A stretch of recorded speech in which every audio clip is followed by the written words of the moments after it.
আসসালামু আলাইকুম। আজকের ভিডিওতে স্বাগতম। আজ আমি আপনাদের সাথে শেয়ার করব ডিমের কোরমা। এজন্য প্রথমে একটা কড়াই দিয়েছি এবং তেল দিয়ে দিয়েছি। তেলটা গরম হয়ে এলে দিয়ে দিব ডিম। আমি ডিমগুলো আগেই সিদ্ধ করে খোসা ছাড়িয়ে রেখেছি। এখন ডিমগুলো হালকা একটু ভেজে নেব। তো প্রথমে দিয়ে দেব কিছুটা লবণ। লবণ দিয়ে ডিমগুলো বেশি ভাজার দরকার নেই, একটু এরকম হয়ে গেলেই উঠিয়ে নেবেন। এখন দিয়ে দেব 1 চামচ পরিমাণ ঘি।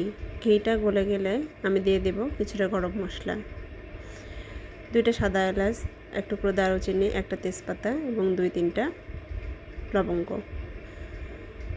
এখন দিয়ে দিব 1 মুঠ পরিমাণ পেঁয়াজ কুচি।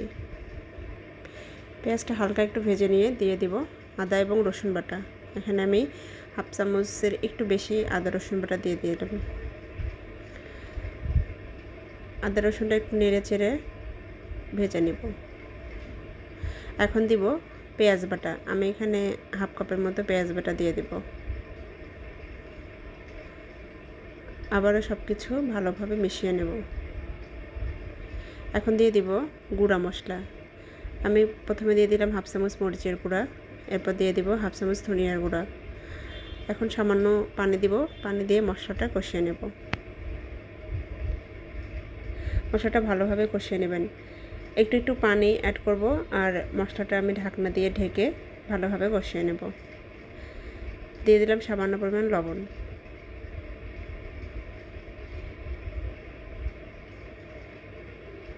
আমি 4-5 মিনিটের মতো মশলাটা কষিয়ে নেব। মশলা কষানো হয়ে গেছে, তেলটা উপরে উঠে আসছে। এখন দিয়ে দেব ডিম।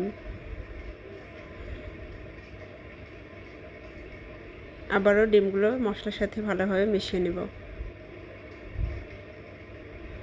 এখন দিয়ে দিব দুধ। আমি এখানে 1 কাপ গরুর দুধ দিয়ে দিচ্ছি। আপনারা চাইলে গুঁড়া দুধ গুলিয়েও দিতে পারেন।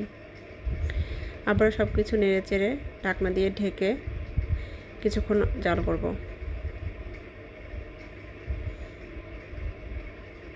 ডিমের কোরমাটা প্রায় হয়ে গেছে। আমি লবণটা চেক করে দেখেছি, ঠিক আছে।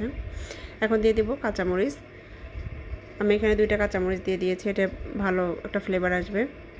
নামানোর আগে কিছুটা পেঁয়াজ বেরেস্তা দিয়ে নেব। আবারও সব কিছু আলতো হাতে মিশিয়ে নেব।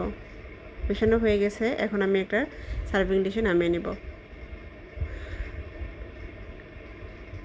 সবাইকে অসংখ্য ধন্যবাদ ভিডিওটি এতক্ষণ দেখার জন্য। আর ভিডিওটা ভালো লাগলে অবশ্যই একটা লাইক কমেন্ট করবেন।